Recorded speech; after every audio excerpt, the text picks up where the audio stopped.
that there's access for all, that there's opportunities for all Detroiters. And so we want to make sure that we're doing that in a way that is feasible and doable for Detroiters. So let me talk about what that looks like in the context of what we're doing here at East Jefferson Development Corp. And then we'll get into some of the work that we've already done. So let's see here. Luke, can you help me advance that slide? There we go. So as we talk about, now it's going too fast.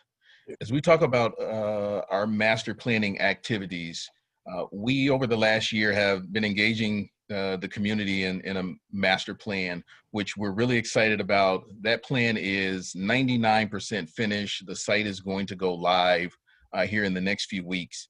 And so I want to invite everyone to mark your calendar for the fourth Thursday in July. I believe it's July 23rd. And we are going to roll out the large master plan presentation, all the work and the feedback that you as a community have given us over the last several months since August of last year in putting together a comprehensive plan. But a big piece of that plan was really not only identifying priority development sites, but identifying priorities for the community, identifying things that are most important to making sure that as development happens in the community, it happens in a way that keeps the historical value of Jefferson-Chalmers, that it also makes sure that we can rebuild the historic core, the business core, with infill of new businesses, reducing vacancy, making sure that those businesses that we activate are businesses that will not displace existing businesses. So long-term businesses that have been on the corridor and have stuck it out for 20, 30 years, such as Riverbend Hardware and Supply, making sure that we're infilling and building in a way that is consistent with the community's values.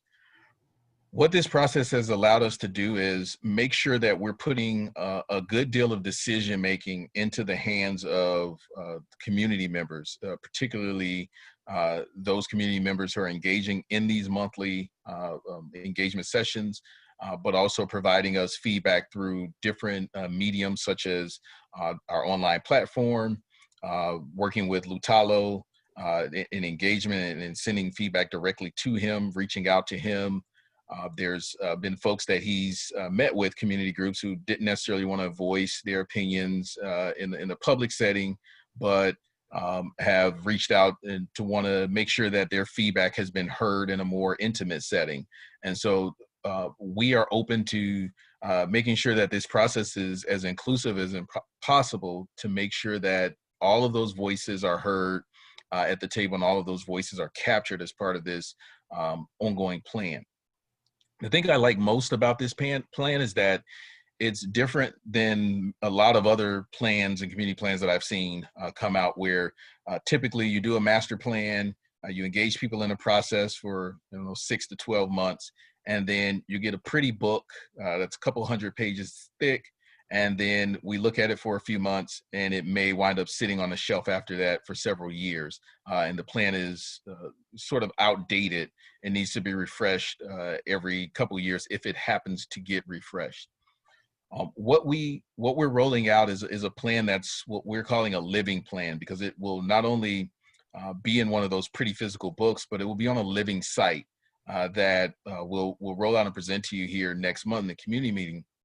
But one of the unique things about that is it's going to allow us the opportunity to continue to get ongoing feedback, to make sure that we're capturing all of your voices as this process of development continues to happen. And then what we're going to do is continue to be intentional about making sure that we're coming back and saying, this is what we've heard, did we get it right? And that's the question that we continue to ask ourselves, to make sure that this process is not only inclusive, but has given agency and has given your voice a sense of purpose in this decision-making process. So as we talk about things like business selection, in the community process, we presented different businesses to the community groups, and we've gotten explicit feedback from community members on those businesses.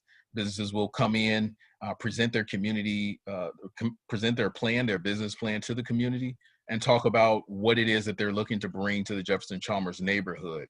And then we want to offer the opportunity in the space for community members to continue to give us feedback on those presentations. And then we will collect survey results and explicitly continue to ask the question, should we lease space to this tenant, yes or no, in spaces that we control? And what that allows us to do is say, we saw the need, we saw the demand of, you know, what type of retail mixes we need, what type of residential amenities we needed. And we wanted to make sure that from what we heard, the businesses that we've chosen and that have come through the pipeline, did we get it right? Are these businesses that meet the vision of the community and the community plan? And so we'll continue to do that, and we'll continue to score that and make sure that that selection process is transparent.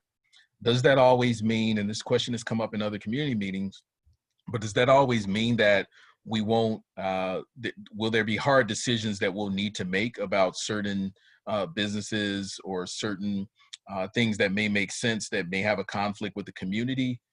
The short answer is yes. Those are conversations that we'll have to have some very open conversations about, but this will be a transparent process that if we make a decision and we've given the community also the agency to make a decision, that there has to be a justification or a reason why we decide to move forward with something that the community is aware of, and we can agree on why we've decided to move forward or not move forward in a particular direction.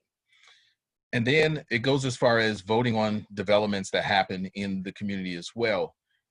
This is making sure that as we propose developments, which there's many priority development sites that were chosen over the last several months, we brought all of those priority development sites to the community and said, did we get these right? The types of amenities, the overall character and design, does it fit the character and design of the area? What types of amenities and what type of retail uses would you like to see happen in each of those? And so for us, it's making sure that as development happens, that development is representative of all the things that the community wants to see in the vision of the community.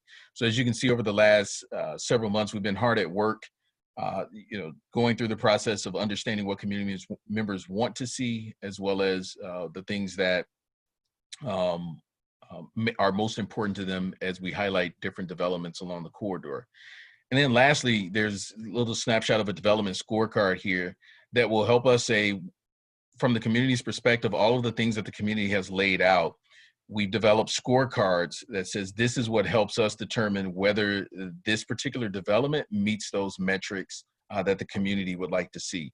And that's very important for us because these scorecards allow us then to approach development partners and say, hey, the development you're proposing on our site that we control, it meets some of these requirements, but it doesn't meet all the requirements that the community is looking for. How do we strike a balance and begin to offer, whether it's offering some incentives or offering other types of resources to incentivize inclusive development in a way that gets them over the hump to provide on something that it really meets the community's vision. So where we go from there is really making sure that we're deploying this entire set of what we call inclusive neighborhood development principles. And we've talked with you about these before, but these are really our guiding principles that dictate to development as it happens, as we do development, as we select tenants, all of the things that community members have outlined as being important. One of the things that I think is very important as we talk about inclusive development is who owns the development. And so when we talk about ownership, there has to be opportunities for community equity. That means in simplest of terms, if you buy the block and own the block, control the block, then you can determine what happens on the block. And so from that perspective, community equity has to be big. In the traditional model, right, of development, what usually happens is, I'm going to throw out some random numbers, but you have a $10 million development. and you have to go out and raise equity for that development. And you may raise $1 million in equity from investors and investor partners to do that development. Well, a lot of times those equity investors, those are just folks who are looking for a large return. They invest money in a project in a neighborhood. They've never stepped foot in that neighborhood. They never patronize the business in that neighborhood. They don't know whether the tenant is a good tenant or a bad tenant. They're simply looking for their 10, 12, 15, 20% return at the end of the quarter, at the end of the year. What we are prioritizing is making sure that as we go after developments, whether it's a $500,000 development or a $50 million development, that we provide equity offerings to the community first, as opposed to outside investors, so that residents have an opportunity to benefit directly from development that happens in their neighborhood, right? So that means that if there's an opportunity for you to contribute and be an owner of a property that's being developed on the corridor, we want to provide that opportunity so that there's, as development happens, that there's an opportunity to say, this area is growing, this area is benefiting from development, but not only is the area benefiting, but stakeholders and community members are also benefiting as a result of that development. And I think that's a key point to continue to highlight, is that we want to provide ownership opportunities. We also want to make sure that we're doing local contracting. So that means building Detroit with Detroiters. One of the things that we've prided ourselves on is the last 3 projects that we've had under construction, particularly the 2 retail buildings. We've been able to see Detroiters working on those projects upwards of 70% in each of those projects. And so it makes a big deal of a difference when we're paying higher wages to folks who live in the community, as opposed to paying wages to construction workers who are coming from 2 and 3, 4 counties over and not investing back into our neighborhoods. And so we want to make sure that as job opportunities on sites exist, that we're partnering local contractors. We're creating a pipeline of known contractors and known labor in the community that typically have barriers to getting onto larger projects, but we want to eliminate a lot of those barriers and provide opportunities for development directly on our projects. And then accessibility is important, making sure that price points make sense, that price points are accessible for a diversity of community members as we bring on new businesses. It's one thing to open a new burger place, but it's something different if the burger costs $25 and the average person in the neighborhood doesn't feel like they can afford that burger. And so we want to make sure that as we're bringing online different restaurant options, as we're bringing online different retailers, that there's accessible price points across a diversity of ranges. Does that mean we won't have a nice prime steak restaurant on the corridor? Not at all. I mean, we all love a nice prime steak, but there should be options that benefit all diversity of levels of folks, to make sure that we're creating an inclusive environment that does not intentionally or unintentionally displace Detroiters. And then job creation, making sure that there's priority local hiring that targets 51% of employees from Jefferson-Chalmers and the 4 Detroit zip codes surrounding it. This is not only prioritizing local hiring, but also higher wages and living wage positions. So we can create jobs that people can walk to in the neighborhood, as opposed to having to bus out an hour, 2.5 hours, or rely on unreliable public transportation, or the high cost of driving transportation around the city just to get to a job that doesn't pay a living wage. We want to be able to create those jobs right here in the community at higher wage levels.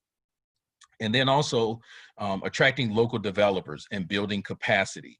One of the things we're really excited about is the opportunity to partner and build capacity with local minority developers from the community and existing property owners, right? So what we don't want to see is values go up and existing property owners aren't able to redevelop their properties, and as a result, they get displaced from the corridor and wind up having to sell their properties off to someone which may not be the best value for them.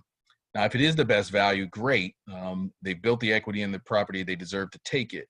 But if they want and desire to redevelop their property, uh, the fact that they aren't the most savvy real estate expert should not prevent them from redeveloping their properties.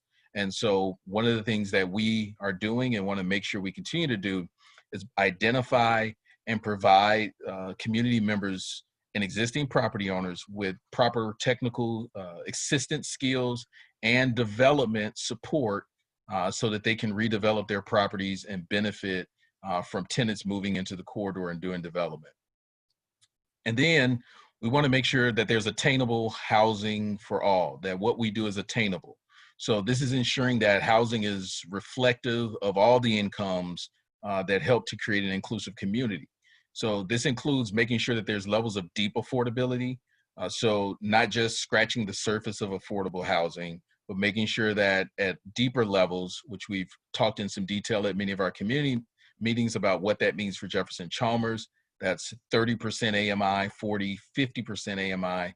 So deeper levels of affordability that make sure that the average renter does not get displaced as a result of market rate units coming online. Does that mean that there won't be a mix of market rate? It does mean that we'll do market rate units and there should be a mix of mixed income units, but that as those units come online, we think about those that are most at risk of displacement and prioritize making sure that there's access to housing for everyone. And that really drives home this next point, which is no displacement, where to the extent possible that it can be controlled, that we make sure that development prioritizes those most at risk of displacement. So this is both businesses and residents, making sure that as we do this development, we're reducing the impacts. We will not intentionally do any development that will displace Detroit residents or Detroit businesses. We will make sure that we understand all of the impacts that a potential development could have on displacement and ensure that we work to try to mitigate those impacts, and to the extent that we can reduce and eliminate it to zero, we will. And so that's going to be an intentional effort. Doesn't mean we're always going to succeed at it, but it does mean that it's at the top of the priority list, and it has to be an intentional act to make sure that Detroiters aren't displaced.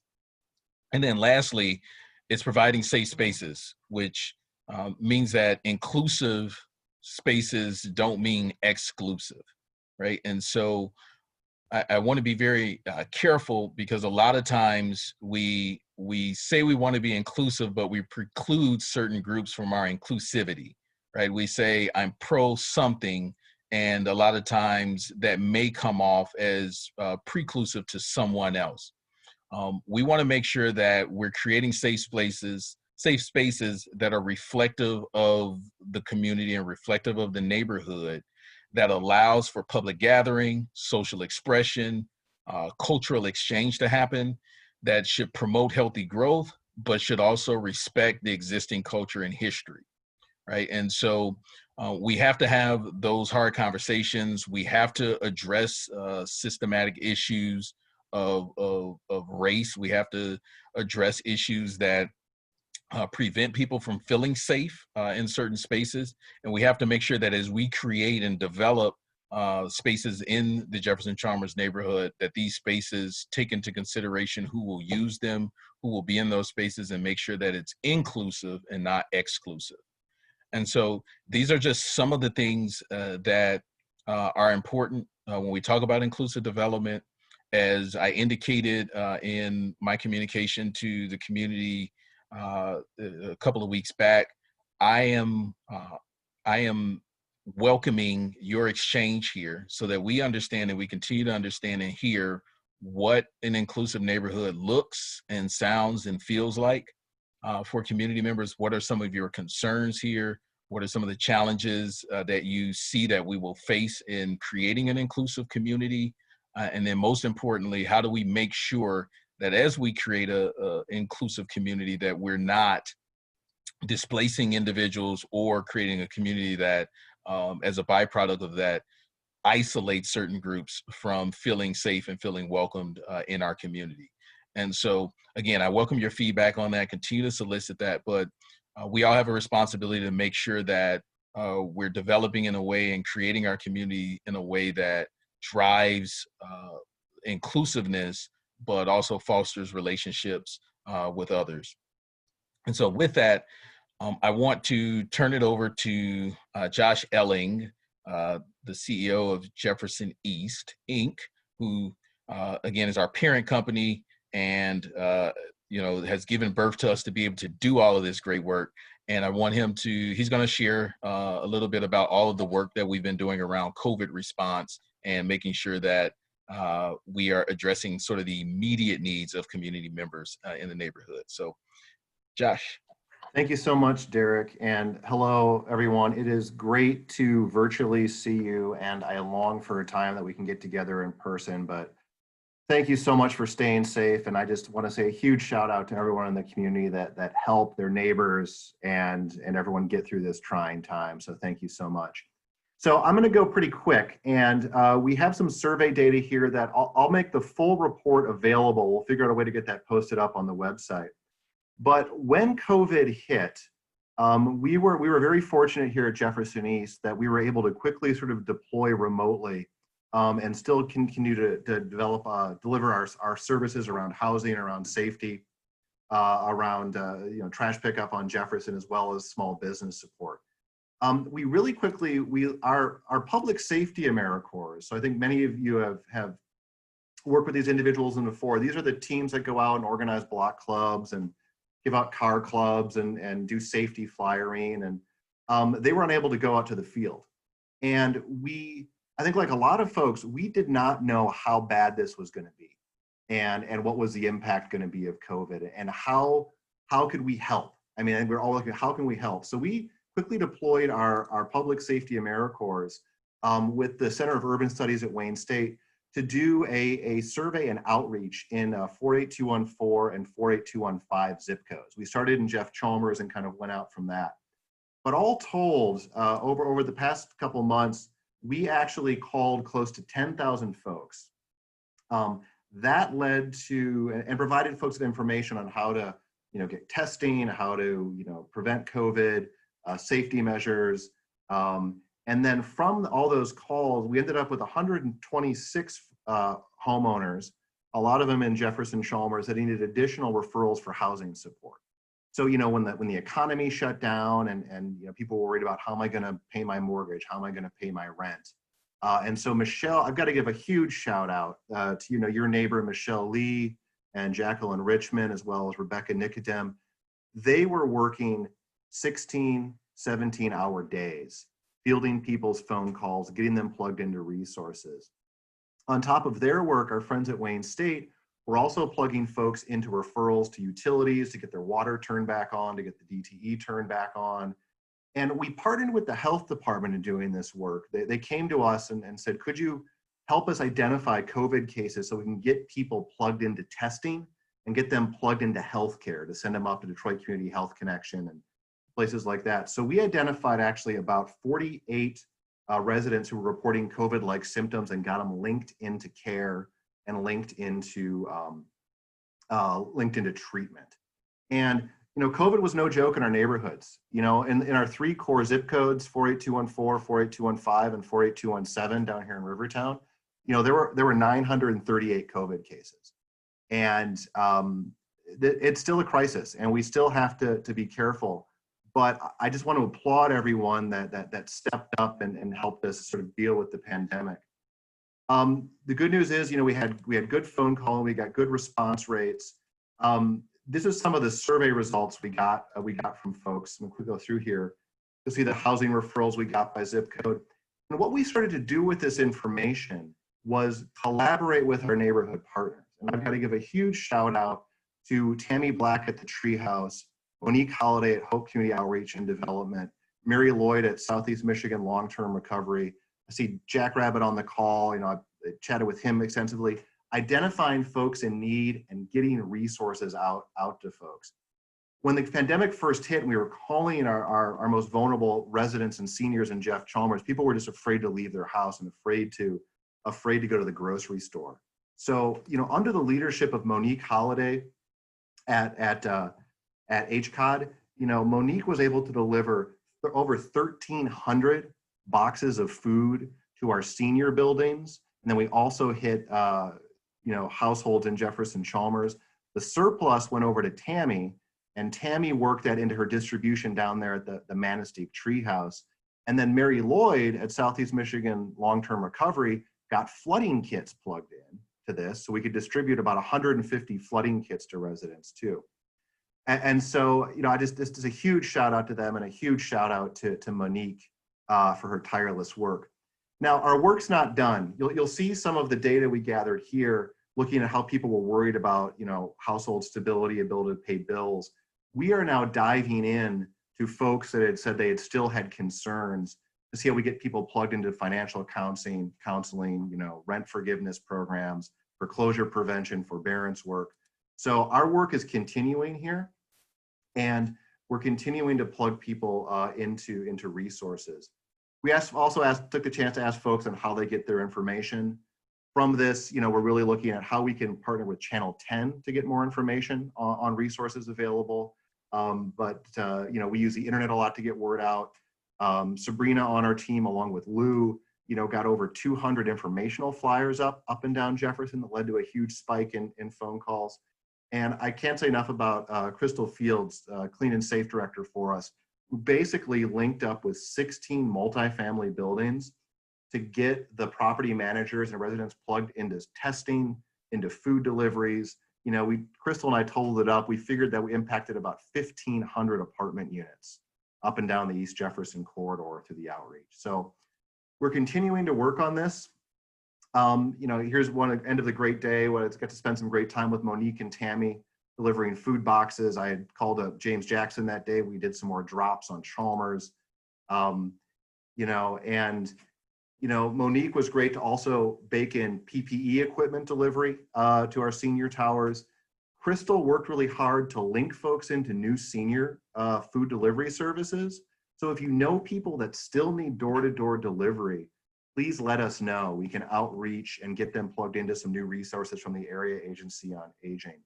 And Lou Tallow and Amanda, Marcus and Derek and David jumped in on the small business and property owner support. We've put these posters up. COVID is still real. It is still dangerous. Please, please, please, everyone, wear a mask when you go out. It's no joke. We got a shipment of some free masks from Chrysler. If you need a mask, please call our hotline, the COVID service, our neighborhood resource hub hotline. I will drive to your house and drop off some masks for you. It is very important that we stay safe and we fight off the second wave.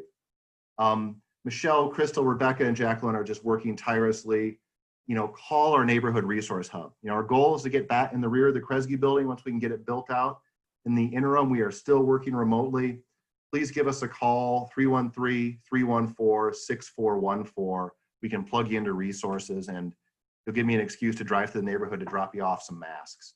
And then I cannot say enough, we were founded as the Jefferson Business Association, and the work of DevCo, our subsidiary that's doing our economic development work, Lou and Amanda and Derek and the whole team helped get about $1.2 million in grants to about 697 small businesses. PPE delivery, grant preparation support, providing consulting services to businesses, how they can safely reopen. We did rent relief to our existing tenants. So it was all hands on deck.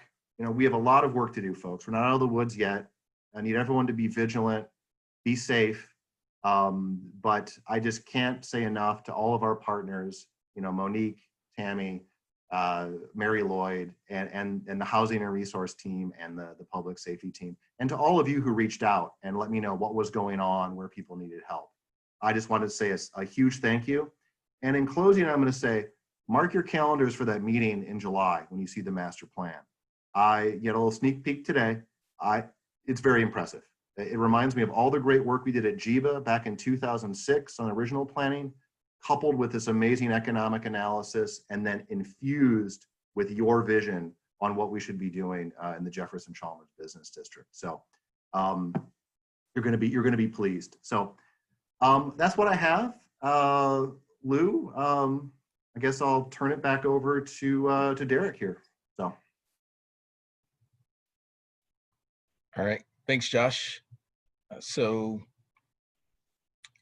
we, as Josh mentioned, we're wrapping up this master plan now, and we're very close to this final presentation date. So again, I want you to spread the word about July 23rd. You'll see e-blasts and communications going out, but this will be the big opportunity for you to give us feedback on that final plan once it's presented.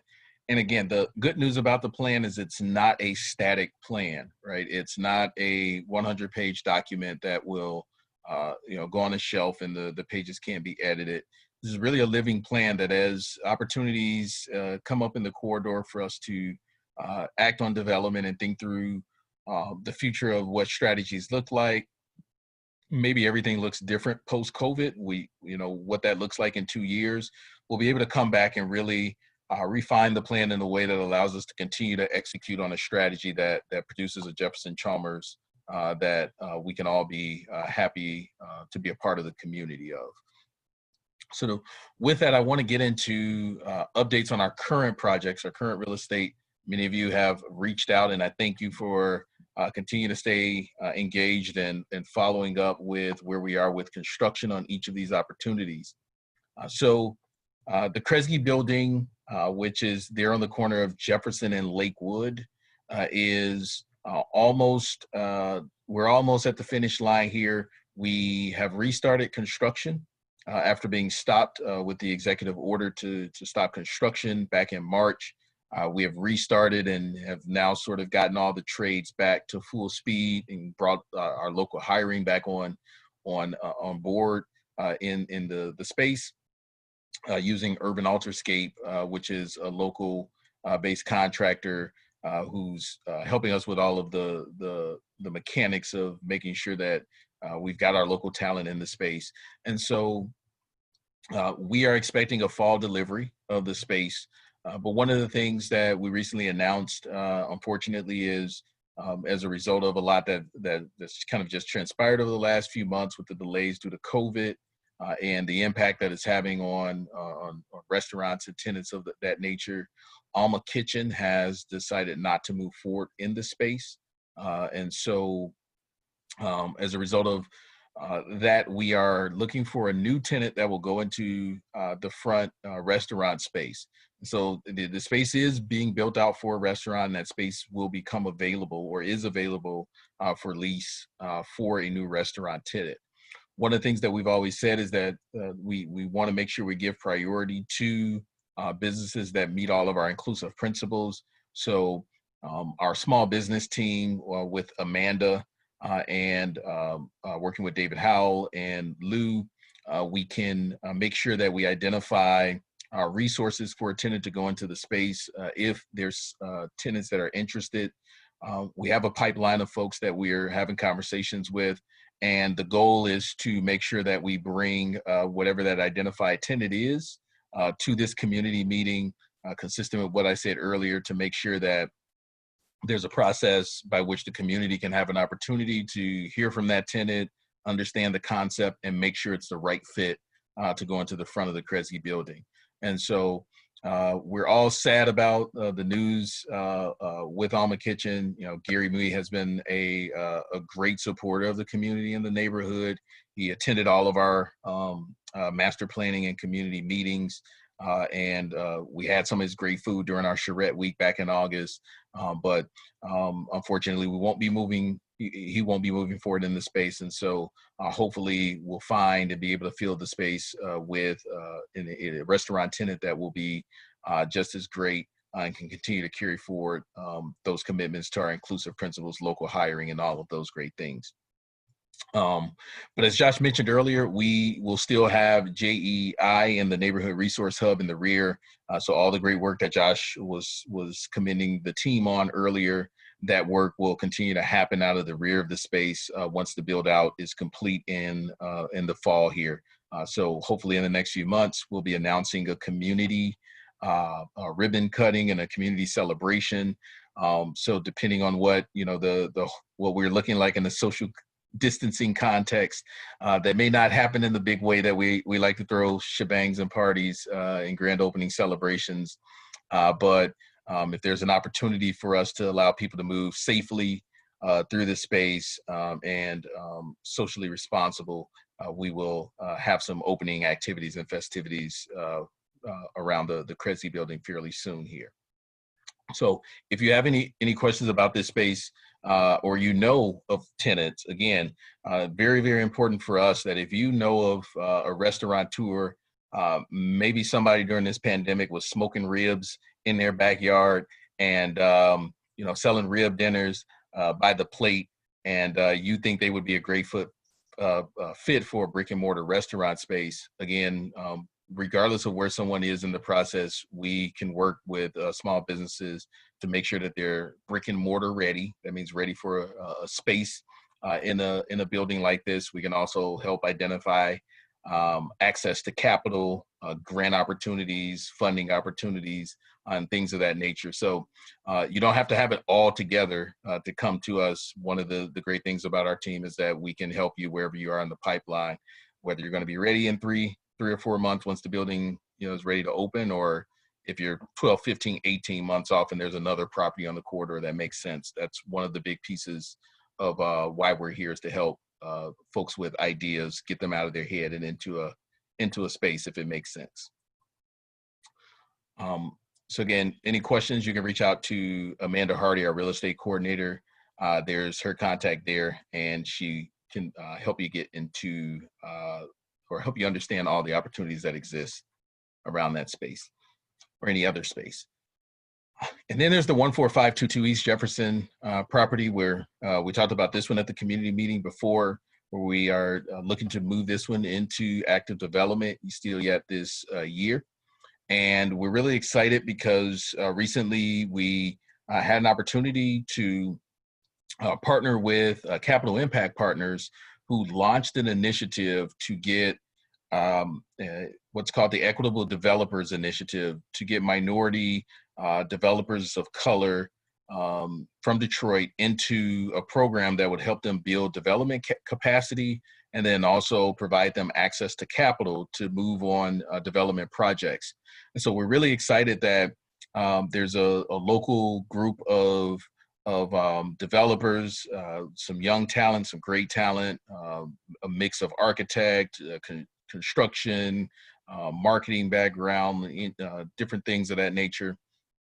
And we're really excited about this team who we're looking to partner with them to try to help build some capacity for them to move this development forward and really get this development into the hands of a Detroit-based development group. And so we've explored a few different opportunities, and we're moving down that path. And in the next 30 days, we're hoping that we will be able to present, not at the July meeting, because that will the master plan will more than likely take up a majority of that time, but between the July and then the August community meeting, be able to come back and present a development strategy and a development team with you around this building for us to move it forward. And so we're really excited about that, but keep your eyes open, and this project should be moving forward. Well, hopefully, again, depending on what construction looks like over the next several months, hopefully moving this into active construction by the top of the year, by the top of 2021. And then there's the Marlborough Apartments. So the two buildings that are currently under construction, both north and south of Jefferson, right on Marlborough. Again, these are 23 units that will deliver here the latter part of this year. Construction has restarted on both properties. Again, the shutdown did stop construction over the last few months between March and the early part of May, with restarts happening as late May, and kind of getting back to full speed now that the state is reopening with all of our trades back on the site. So you should see construction activity happening there on the site now actively for us to deliver these buildings, what's going to look like 3 or 4 months later than we had hoped and anticipated. But we're looking at September and potentially for one building, and then by November, December for the second property. So what that means is that As of this week, literally, the wait list for these or taking information for the wait list is now open. And so I don't know that we have a slide that includes it, but Lou or if someone from the team will has that link, feel free to drop it into the site. Otherwise, you can definitely go to our website, to the Jefferson East website, and there will be a link on there for you to be able to enter information to find out once these units are available, what the leasing opportunities are. Again, our number one priority is to target first community members that are most at risk of displacement. So we know that there are certain units in the community as a result of some of the market turnover. Some houses, investors have come in and some houses have caused some displacement of residents. We want to make sure that we're prioritizing folks who are most at risk of being displaced from Jefferson-Chalmers, but also opening up the overall development to market to the larger community once we've identified who those are. So again, if you know someone who you think these would be great opportunities, 1-bedroom to 3-bedroom units, larger unit sizes than typical, because it is a historic rehab with some larger unit sizes, and they're actually they're coming along really well with some beautiful finishes, a little bit above what you would see in your typical grade. So this is not a I think sometimes when we say that there's market and affordable rate housing, people think that you have to sacrifice on the quality on the affordable so that you can deliver it, and that's not our philosophy here. And so all of the units here have a high level of detail and finish, and so we're really excited about bringing these 2 historic properties back online, and welcome you to reach out if you're interested in any leasing opportunities here for the fall, late fall and early fall, once these come online. And so with that, I want to sort of wrap up where we left off in the last community meeting by talking about some of the feedback you gave us on our current projects that we have delivered. So again, we want to make sure that we acknowledge that we've heard you, but come back and also say, did we get it right? And so you can continue to do this. All of the surveys are still online. So once we put out a survey, we don't stop you from being able to give us feedback on the survey. We want to continue to collect that information and continue to hear ongoing feedback. So you can visit the website, Building JC Together. That's where all the master plan information is housed, all of the historic meetings. You can always go back and see all of that documentation. But we want you to be able to give us feedback on each of these development sites, each of the opportunities that's happening in the neighborhood. And I personally look at those, the team, we all personally go through and look at it, and we make sure that it makes sense to us. And so Norma G's, we presented back in February highlights from Norma G's restaurant with Lester. And let me pause and just say, after speaking with Lester earlier today, I really want to commend the effort that Norma G's has been making, even in light of this changing COVID environment. As Lester has taken his responsibility as a community stakeholder, very, very personal, and has made sure that he's tried to deliver a service to the community that works, that is representative of what the community has sought to envision here, and having a full service restaurant. And so I appreciate all of you that have been patronizing Norma G's, that have been going. And I think a couple of Saturdays ago, when the state finally allowed everyone to open, he sold out of food within the first 2 hours of being open, because he was the only business on this side of town at this level that was open, and people were coming from all over the city just to patronize Norma G's. And so it goes without, it goes with saying, I will say, we appreciate Lester for the hard work that he's put in the community, and we appreciate the response that the community has had as a result of him being here. And so we were able to collect some good feedback on the restaurant. Some of the highlights were, delicious food, friendly staff, There were some people who said they had heard about it but had never visited Norma G's yet. Those were all positive sort of responses about what they had heard. We want you, if you haven't been, go, support, order takeout if you don't want to eat in, but definitely support it. Some of the other highlights were ample parking, and then a big piece was that it's walking distance and in the neighborhood, that people could just walk up to it from their homes and not have to travel outside of the corridor. There was some feedback from individuals that said that there was a dislike for Norma G's and it was done for the Grosse Pointers. Again, we want to make sure we incorporate all feedback, so you won't just see the good, you'll see the constructive feedback that we also received. As we dug into some of the survey responses, we keep all anonymity on all of them, but one of the things that I noticed was that on some of those comments like those, when you looked at who had visited and who hadn't visited, some of those comments came from individuals who had never been to Norma G's. Actually, 100% of them had.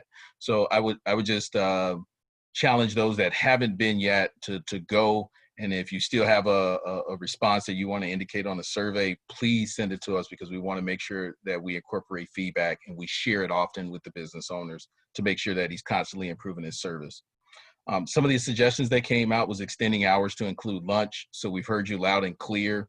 One of the biggest challenges to opening for lunch right now is the ability to get employees during the daytime.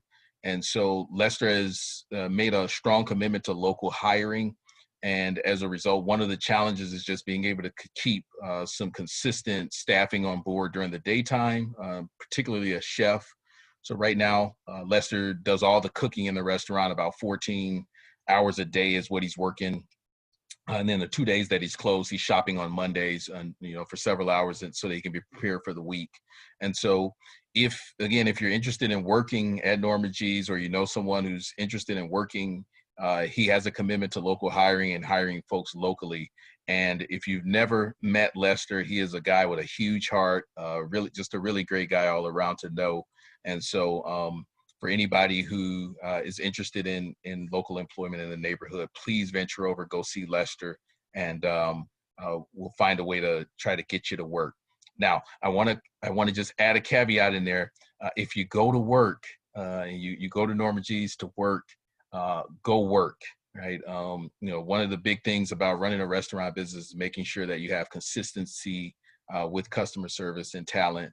And so if you send somebody over there, make sure that they are ready to dig in, because Lester will take care of you, and he takes care of his employees and pays a higher wage, which is one of the things we incentivize. He pays a higher wage than you would typically see at other restaurant establishments. So overall, the feedback was positive. So again, the two lowest areas where we like to see 80, 90% likes and strongly likes would be around the hours and the pricing. And so the hours, again, the lunch hours was the biggest piece of that. And so we'll continue to work with that. Adding new menu items is a big piece of that, which Lester's continue to do many of those things. And then community outreach being needed was another piece of feedback. And so we've invited Lester to make sure that he has the opportunity to present directly in some of the community meetings. And I think at the February community meeting, we had Norma G's food at the meeting. So a lot of folks got to taste. If you had never been to the restaurant, you got to taste the food and enjoy some of the food there. But we're going to offer some other opportunities for community members, which we had queued up in March, but was unfortunately impacted. We had some community days and community nights that were going to be queued up in Norma G's. And so hopefully we'll get a chance to bring those back as we continue to make sure that Norma G's is representative of the larger community. So with that, that's the last piece of feedback that I have. So we want to open the floor for questions at this point. I know that there are some questions that have been floating around the Q&A room. So if you do have a question at this point, again, one of my favorite parts of our community meetings is being able to listen and hear from you and open the floor for Q&A.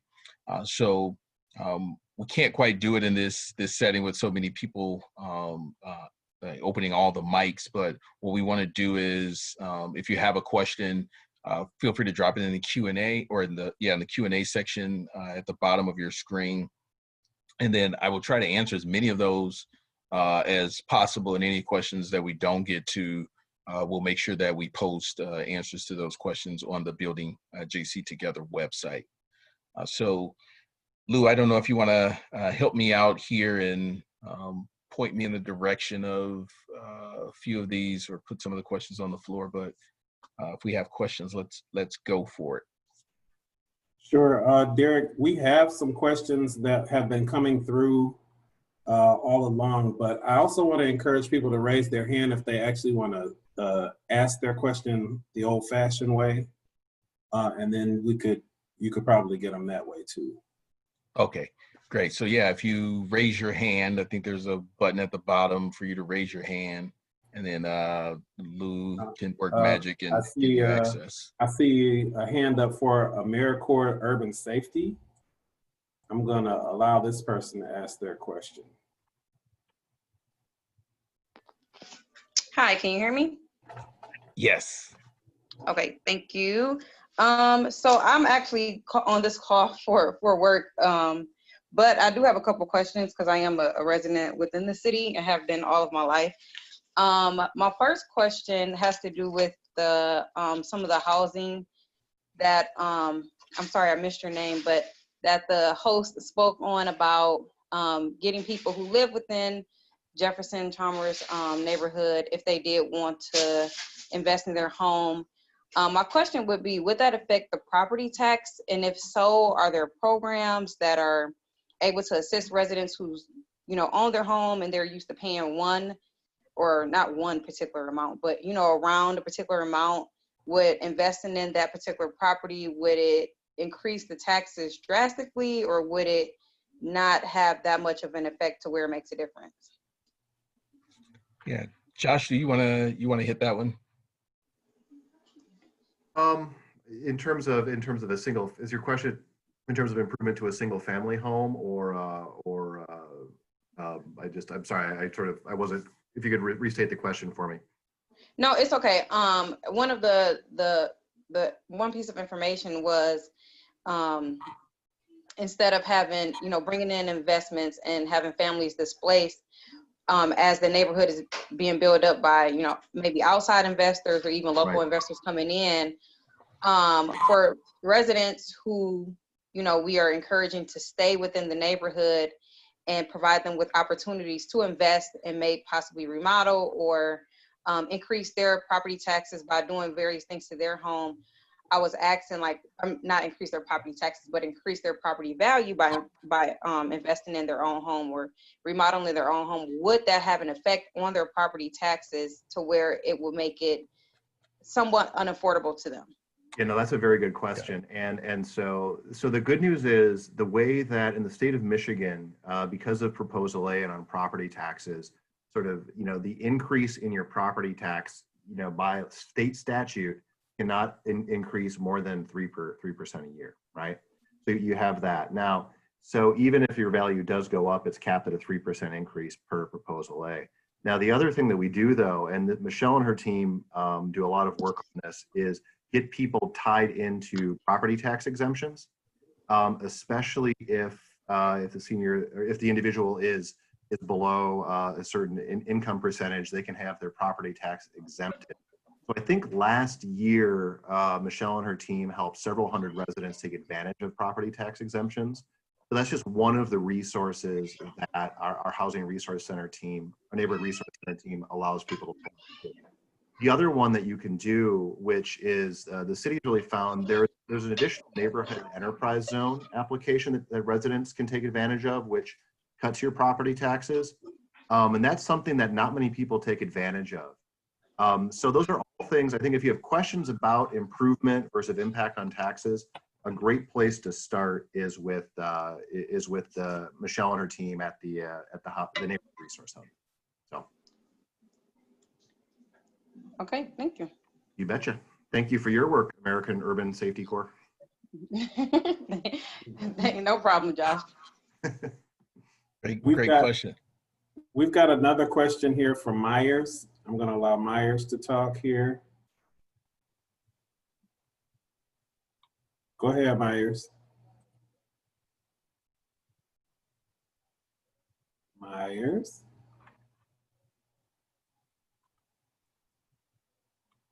Is that John Myers? It looks like they may still be muted. So I apologize. Hi, John. Technically deficient here.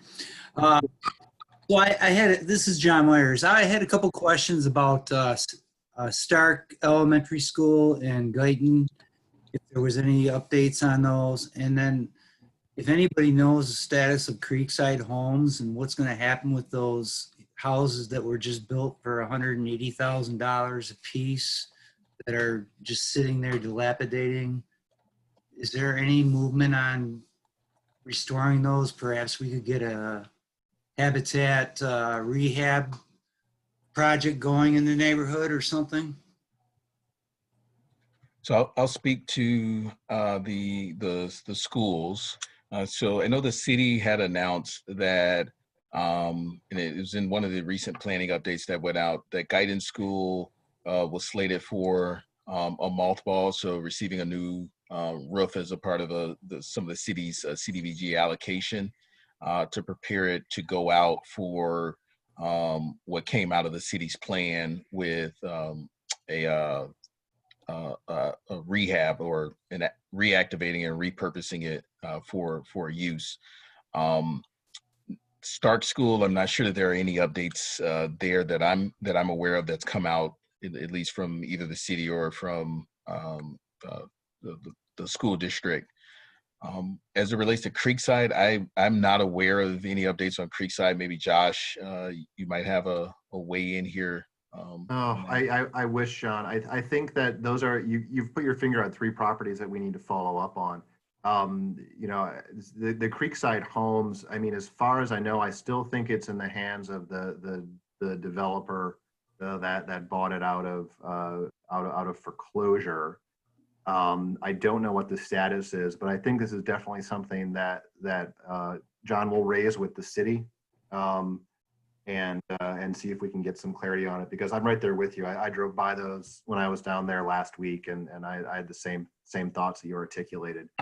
On Stark, I had some conversation. I know there were a group of residents looking to do something with the school and applying for some grants, and I've been in contact with them. So I'll follow up with them, John, and I'll see if I can get some more clarity on Stark, any movement on that as well too. So we'll follow up on Creekside Homes, Stark, and we'll see if there's any other updates on the Guyton timing for the work there too.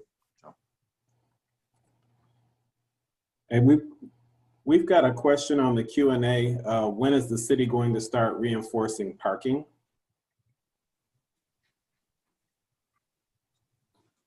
Reinforcing parking. Yes. Parking regulations. Malik Mausi, if you want to speak to that question, maybe we can get more clarity.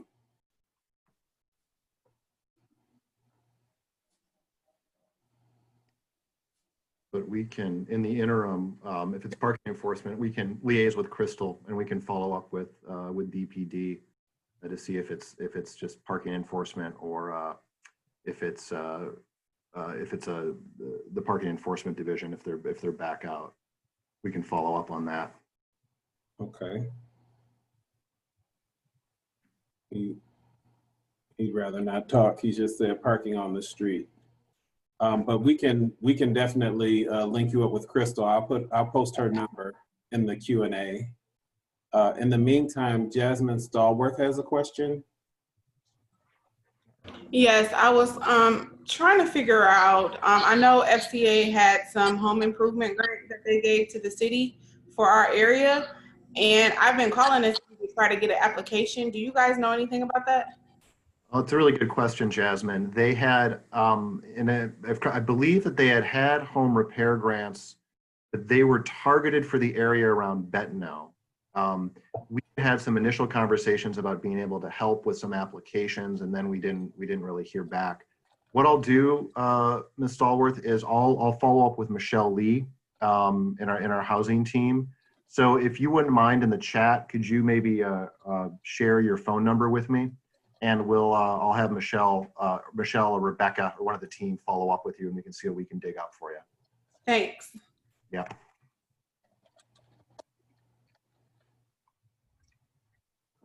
That's all the hands we have so far.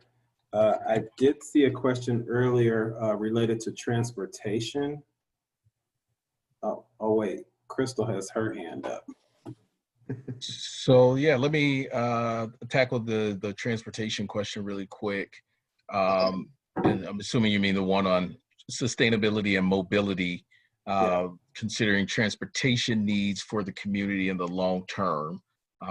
There's a question that asks, will it be safer for people on bicycles, zero emission vehicles like scooters and mobility scooters used by the elderly, and will priority be given to the most vulnerable of road users like pedestrians? And so that's a great question, and it's a part of the overall. So there's two plans that both work in sort of parallel or in tandem together. One is the streets improvement plan by the city of Detroit. So that's gone through the Public Works Department and through planning early on to determine what some of those streetscape improvements are that will happen in Jefferson-Chalmers. There was a lot of engagement that happened last year around that to determine where some of these pedestrian crossings would happen in Jeff-Chalmers, as well as prioritizing things like enhanced traffic signaling, buffer zones, and things of that nature. And so we should, or what I should say is that the city has planned some of those bonded improvements and streetscape improvements to happen during the month of, or during the year of 2021 is when they were planned. Given COVID, I think that there's been some pushing back on some of the bond infrastructure improvements, but many of those improvements have been scheduled for 2021. Above those improvements that the city is representing doing, there's also additional improvements that will be referenced as Lou indicated in the answer section.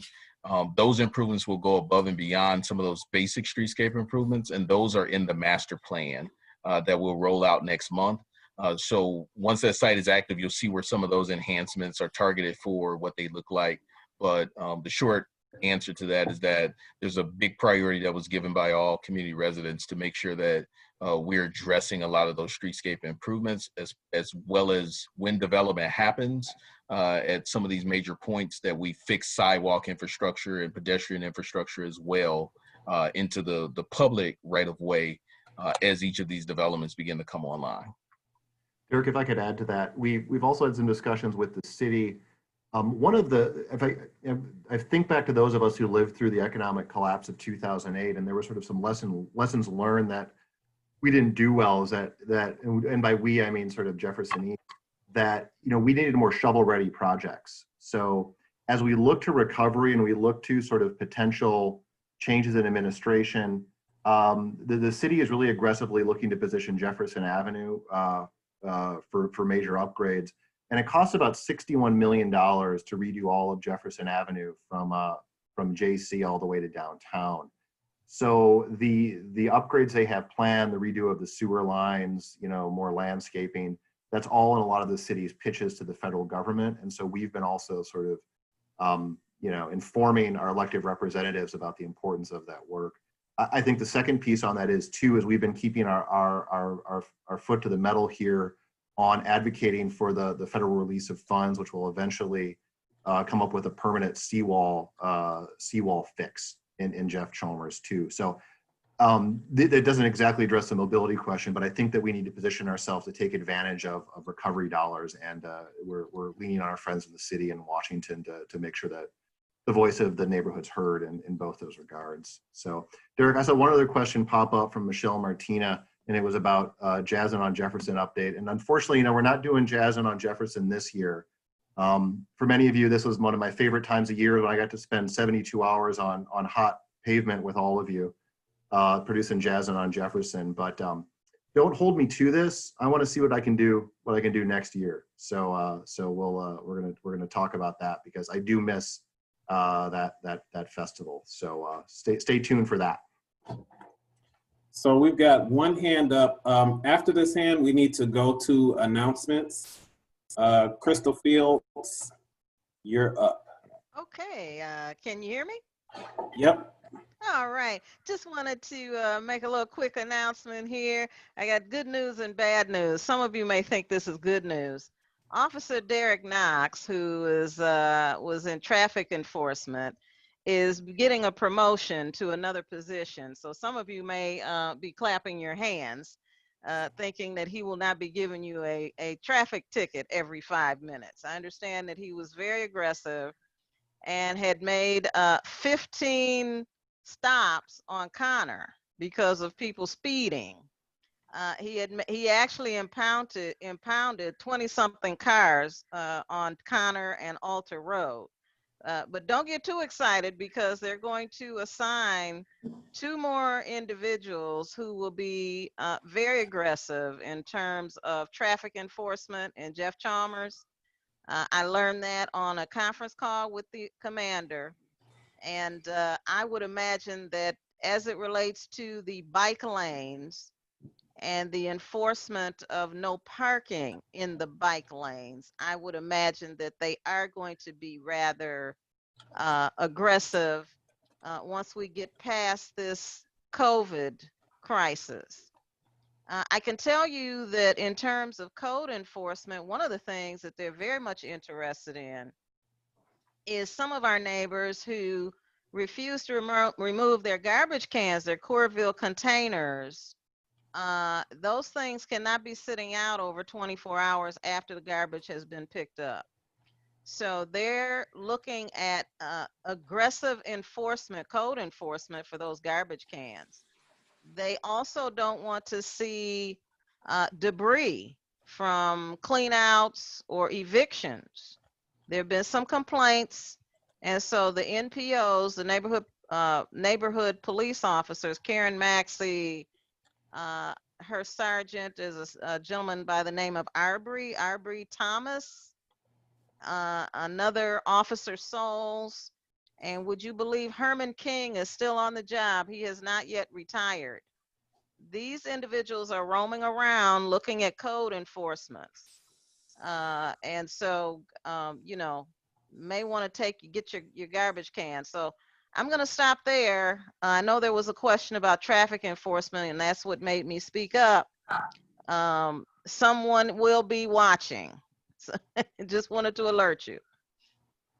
Thanks, Thank you. Crystal. So let's go through a few announcements. The first announcement, the Neighborhood Resource Hub, we just wanted to get you that information one more time. That phone number is posted here, 313-314-6414. An email to neighborhood SVCS Hub, so services abbreviated at jeffersoneast.org. We will be posting this on the website, so if you need to contact the Neighborhood Resource Hub, please do so. The turnaround time, consider that the number of calls, if you don't get a call within the hour, don't panic. They're getting a lot of calls. Please be patient with us. Thank you. Next up, the Lennox Center in AB4 Park will be having a meeting similar to this one on Tuesday. This coming Tuesday, June the 30th. Very important, AB4 Park and the Lennox Center are going to be refurbished, and they want community voices to talk about what happens at these parks. Just so you understand, AB4 Park is right there at the river off of Lennox, between Lennox and, what is that other street on the other end? Well, anyway, if you take Dickerson all the way down, you run into the park and you run into the Lennox Center. They want your feedback. They want to know, and there's an online survey. Please take the survey. If you need the link, look on our website. We're going to have all this information. Next, we want to talk about the 2020 census. And I think Jacqueline was going to address this, Jacqueline Richmond. Hi, everyone. I just want to remind everybody to please, if you have not filled out the census, please take a minute to fill it out. Only takes about 10 minutes. There's only like 10 questions on there.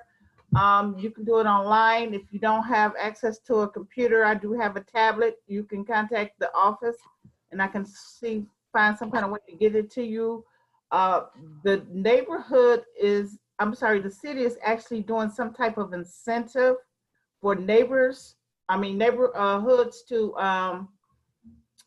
to see who can get the most done. Right now, Jefferson-Chalmers is 5th with 48%, and East English Village is at 62%. So we need to get our numbers up. I think they're giving some type of prize out for the neighborhood that has the most people signed up. So let's get our numbers up so we can possibly get one of the prizes. And I don't know what the prizes are, but I just want to remind everybody, please, if you get a moment and you know of someone who hasn't filled out the census, or you're talking to your neighbors, or you're talking to another relative that lives in JC, please have them fill out the census. Thank you. Thank you, Jacqueline. Next up, FCA. This weekend, FCA and the City of Detroit are partnering for food and PPE distribution event where they'll be giving out free food, face masks, and household cleaning goods. This is this Saturday from 10 a.m. to 3 p.m. at the Samaritan Center, which is right there on Connor, 5555 Connor Street. Please get there early. I'm sure there's going to be, because social distancing, you're going to have to be patient, but it's going to be a great event that the city is doing. Make a point about being there if you need these services. Detroit means business. For those of you who are business owners and looking for resources and assistance, the City of Detroit, along with a lot of community groups, including this group, Jefferson East and East Jefferson Development Corporation, working collectively to support Detroit Means Business, all of the business resources that you could possibly need, including grant support, including reopening assistance, helping people with signs. I'm on the hotline trying to make sure that everybody gets what they need, expert guidance, whatever you need. If you have a business, Detroit Means Business is where everybody's resources are going. So it's a one-stop shop. Please check it out. Absentee ballots. The Detroit Department of Elections is giving out absentee ballots. We've seen other states. I talked to some of my friends in Georgia. They've waited in line for 5 hours to vote because of the challenges of social distancing. If you do not want to stand in line, you can get an absentee ballot. Please contact the Detroit Department of Elections. We have their phone number here. Give them a call, stop by the office, and pick up an absentee ballot. Hey, Lou, if I could just say that, yeah, this is very important, everybody. Also, the Secretary of State mailed out applications to all registered voters and a few months ago, so you can fill out those forms and make sure you get them. But if you don't, the Department of Elections can help. And I believe we have some information on our website on jeffersoneast.org on how to get absentee ballots as well, too. So very important, because we want to make sure everyone can vote safely in both August and the fall election. So just want to point that out. So Lou, take it away. Yep. Next steps. July 23rd, master plan presentation. It says location to be announced here. The location is probably going to be on Zoom. Keep your eyes on your email because it will be coming out. If you don't see it in your email, don't panic. Go to our website. Check there. We'll also have it on www.buildingjctogether.com. So check there and just make sure. because we want you to be at that event. That's going to be a huge deal. You get to see how the master plan that you all have worked so hard for is finally unveiled, and all the information that's there and how to use it. And you're going to be the people who show other people how to use it. So it's a good idea to familiarize yourself with it. If you got any questions, talk to me. Hair or no hair, I got your answers. I can be reached at 313-261-2960 or elsanifu@jeffersoneast.org. And I think that is it. Oh, we do have, there's a request for an announcement from Stephanie Chang's office.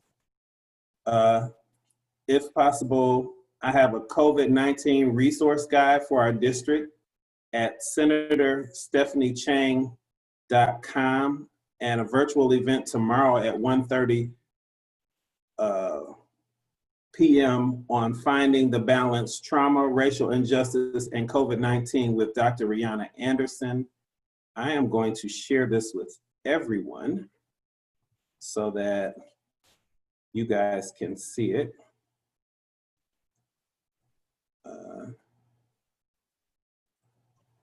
And I'm assuming that that can be found on your website, Senator Chang. She's still here. Give thumbs up. Yep, thumbs up. Great. Thanks Perfect. for joining us, Senator Chang. We appreciate you being with us on the call today. So we'll make sure we get that information shared out as well. Thank you all for coming. Great. We look forward to hearing from you throughout the month, but we definitely look forward to seeing you next month on July 23rd. Have a great evening. All right. Thank you, everybody. Great to see everyone. Stay safe.